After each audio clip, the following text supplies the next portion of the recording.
Well, good morning, good afternoon, good evening, and good golly, Miss Molly.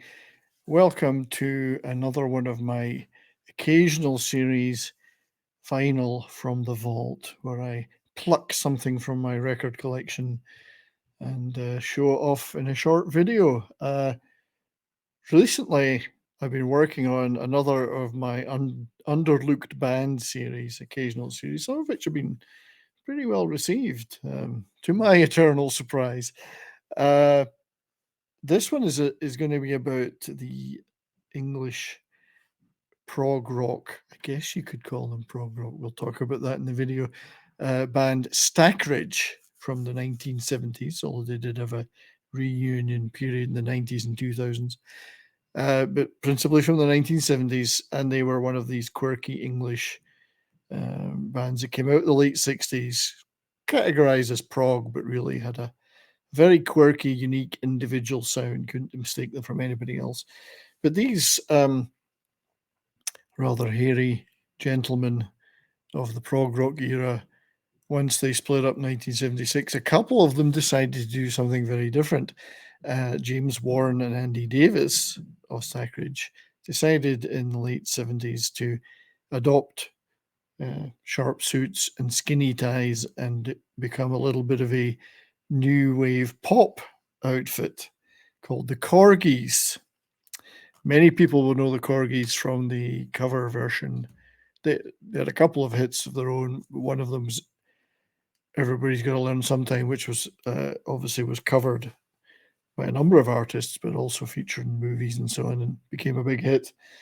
Um, Also, I'm a big fan of "If I Had You," which is a fabulous single by the Korgis, but a very big departure for these formerly prog guys from the late 60s and 70s.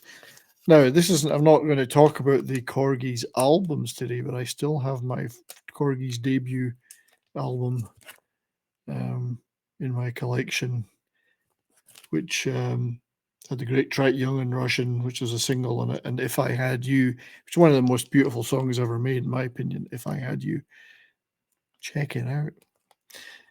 As I say, I'm not here to talk about that album, though, or indeed the second album, Dumb Waiters, which had the Everybody's Gotta Learn Sometime on it.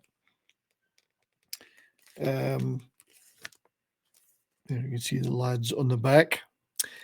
Um, what I really want to talk about is just one of the singles. So following those two albums, and I think, and I'm sure purists of the Stackridge and the Corgis would correct me, I think Andy Davis may have left by this time, but I have in my possession an non-album single they released after Dumb Waiters called Don't Look Back, and it's picture disc. Although I've always debated, is it really a picture disc when it has this image on it and the B side has just got the title Corgis Don't Look Back. I keep saying Don't Look Now. That's a movie, Don't Look Back. So this, could it be considered a silver vinyl disc? 7-inch single silver, or could it be considered, as I've always considered it, a picture disc, 7-inch single of Don't Look Back?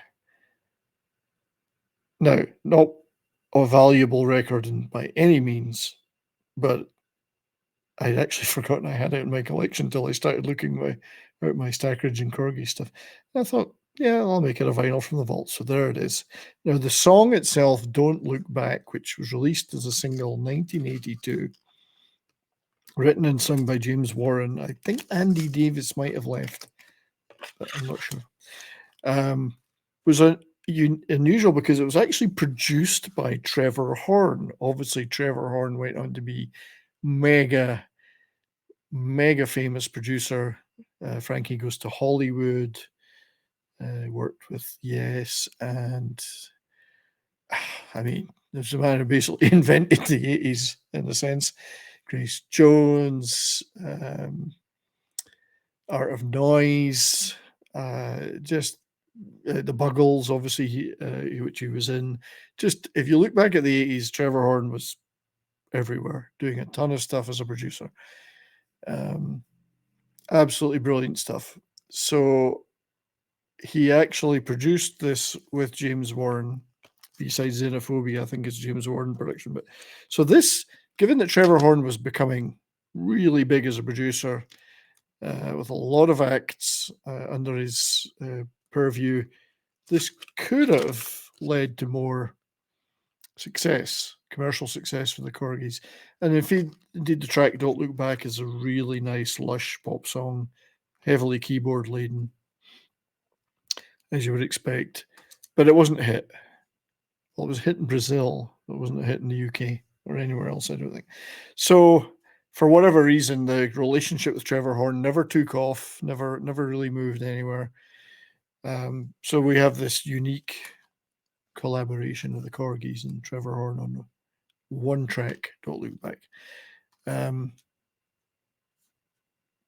I think the B-side, "Xenophobia," in fact, is even bizarrely, although I think it's a James Warren production, is even more synth pop, it's pure synth pop.